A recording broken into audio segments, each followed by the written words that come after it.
जी, अस्सलाम वालेकुम वरहमतुल्लाहि वबरकातुह।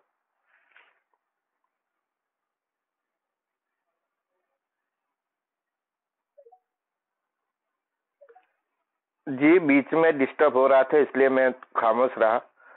ऐसे हाँ हाँ, एक्चुअली आपका जो कॉन्सेप्ट है तो मुझे लगा दो बातें आप तक थोड़ी शेयर कर दूं। संविधान की सुरक्षा के लिए क्या है जरूरी काम और क्या हम उसके लिए तैयार हैं, ये दो सवाल है। सबसे पहले तो भारतवर्ष में जिस तरह की से ये पूरा सिस्टम चलाया जाता है, विधायिका, कार्यपालिका और न्यायपालिका, और इसमें चौथे पिलर में आता है मीडिया। इन तमाम व्यवस्था को अच्छी तरह समझकर खासतौर पर संविधान के ऊपर जागृति लाना बहुत जरूरी है। और अगर भारत के मूल जो संविधान की व्यवस्था है उसका विरोधी अगर कोई तत्व है तो वह आरएसएस है और बीजेपी पार्टी है। अब इस विषय में अगर हम गहराई से तलाश करते हैं तो इसमें क्या किया जाए, क्या जरूरी काम है, तो इस देश में जब भी चुनाव होते हैं तो चुनाव के अंदर जिस तरीके से ये लोग अपनी रणनीति तैयार करते हैं वो एक सोचने और समझने वाली बात है कि हम इसको किस तरह काउंटर कर सकते हैं। लेकिन चुनाव के माध्यम से ही ये लोग चुनकर सत्ता में पहुंचे हैं और अपनी नीतियां को अब अप्लाई कर रहे हैं। अब संविधान ने उनको बहुत से अधिकार दिए हैं, उसी वजह से वो लोग वहां बैठे हुए हैं। संविधान ही इतनी बड़ी शक्ति है कि भारतवर्ष में हर छोटे लेवल से व्यक्ति से लेकर बड़े लेवल के व्यक्ति को एक विशेष अधिकार दिए हैं। लेकिन भारत की बदकिस्मती ये रही है कि संविधान लागू होने से लेकर आज तक उतनी जनजागृति न होने की वजह से आज भी संविधान के प्रति चेतना आम जनमानस में देखी नहीं जाती है। उसकी वजह यह है कि जैसे आज किसान अगर आंदोलन कर रहे हैं तो किसानों का मुद्दा सिर्फ किसानों तक रह जाता है, ना कि लोग उसके मुद्दे के साथ जुड़ पाते हैं। किसान जो मुद्दा बनाकर अभी चल रहे हैं वो मुद्दा ये है कि अगर सत्ता में बैठी हुई सरकार कोई नया कानून बना रही है तो उसमें किसान से जुड़ा मुद्दा है तो किसानों से पूछकर वो कानून बनाना चाहिए। लेकिन सरकार संविधान के विरोध में जाकर वो नीतियां बना रही है। इस बात को समझकर किसान अपना आंदोलन चला रहे हैं, लेकिन संविधान की जागृति न होने की वजह से और विशेष अधिकार को ना जान पाने की वजह से लोग आज उससे दूर है। अब सवाल ये बनता है कि हम निचले लेवल से काम कैसे शुरू करें। तो एक बात हमने सीखी है, शायद आप सब लोग महानुभव है और पॉलिटिकल क्षेत्र में काम करते हैं, चूंकि मेरा तो ये प्लेटफॉर्म नहीं है, मैं सोशली ज्यादा काम करता हूं। लेकिन संविधान की सुरक्षा को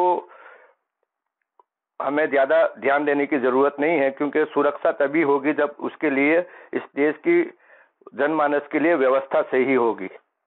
संविधान एक व्यवस्था का नाम है और उसकी सबसे बड़ी व्यवस्था वो है कि जो गांव पंचायतों में दी गई है। अगर भारतवर्ष में संविधान के मानने वाले लोग अगर ये चाहते हैं कि संविधान के ऊपर अमल हो तो उसके लिए जरूरी ये है कि गांव क्षेत्र में संविधान के ऊपर मिले गए अधिकार, जो गांव स्वराज है, उसका मॉडल लोगों के सामने लाया जाए। और जो न्यायिक व्यवस्था है, पहले हमारे पूर्वज जो थे इस देश की आजादी से पहले से, जब भी गांव क्षेत्र में कुछ भी समस्या होती थी, दो परिवार में, किसी एक परिवार में, दो समुदाय में, तो वो लोग आपस में मिलकर उसको वहीं सुलझा लेते थे।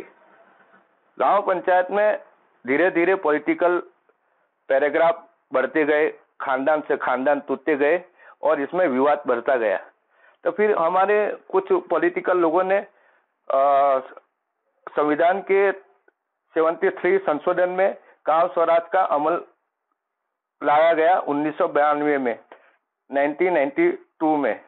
उसके बाद से अवेयरनेस के ऊपर काम किसी भी संगठन ने, संस्था ने या किसी भी पॉलिटिकल पार्टी ने इसमें बहुत जोर नहीं दिया गया है, जिसकी वजह से आरएसएस जैसा प्लेटफॉर्म जो है पूरे भारतवर्ष में हर पंचायत तक वो फैल चुका है और अपने एजेंडे से वो अपने अपने काम लेकर बीजेपी को बैकअप देने का काम करती है। अब जरूरी इस बात की है कि बीजेपी के अलावा या आरएसएस के अलावा जितनी भी विचारधाराएं हैं, उनको ये चाहिए कि संविधान में मिला जो अधिकार है गांव स्वराज का, गांव के लोगों को, उसको लोगों के बीच में लाया जाए और उसकी अमलवारी कैसे करते हैं हम लोग, उसके ऊपर डिपेंड करता है कि संविधान इस देश में कितना बाकी रहेगा। हम किसी पार्टी की आलोचना करते रहेंगे, वो लोग अपने नीतियां और कानून बनाते जाएंगे और वैसे ही कानून के माध्यम से संविधान खत्म हो जाएगा। तो बहुत सारे सवाल हैं।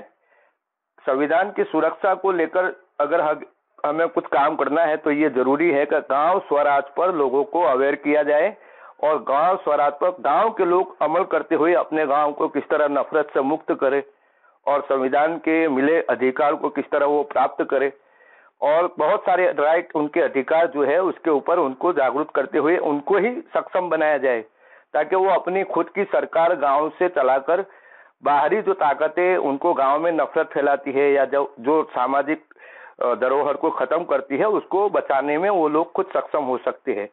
तो नए जो यूथ है, जो पॉलिटिकल कॉन्सेप्ट में काम करते हैं या सोशल में काम करते हैं, उन तमाम संविधान के मानने वालों को और उस पर उम्मीद रखने वालों को चाहिए कि मिलजुल कर गांव स्वराज पर हम किस तरह आगे बढ़े। और कांग्रेस पार्टी को इसके ऊपर बहुत जोर देकर काम करने की जरूरत है। बहुत ही माजरत के साथ मैं कहूंगा कि अभी भी बड़े लेवल के नेताओं से लेकर निचले लेवल के यूथ के अंदर इस तरह का कोई कॉन्सेप्ट गांव स्वराज का कोई अभी देखने को नहीं मिलता है। कांग्रेस पार्टी अगर अपने राज्य में जहां उसकी सरकार है, कर्नाटक है, हिमाचल प्रदेश है, वहां अगर गांव स्वराज में 10 गांव को भी अगर तैयार करती है तो पूरे भारतवर्ष में एक बहुत बड़ा मैसेज जाएगा कि जिस तरह सरकार, मोदी सरकार झूठे वादे करती है कि हम 100 स्मार्ट सिटी बनाएंगे, लेकिन आज तक बनी नहीं है। लेकिन अगर कांग्रेस पार्टी या दीगर जितनी भी पार्टियां हैं अपने अपने क्षेत्र में 10 गांव को भी अगर गांव स्वराज का मॉडल खड़ा करती है तो संविधान के प्रति आने वाली नस्लों में एक उम्मीद बाकी रहेगी और इस पर विश्वास बाकी रहेगा।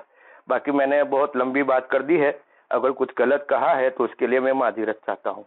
थैंक यू वेरी मच मुझे वक्त देने के लिए।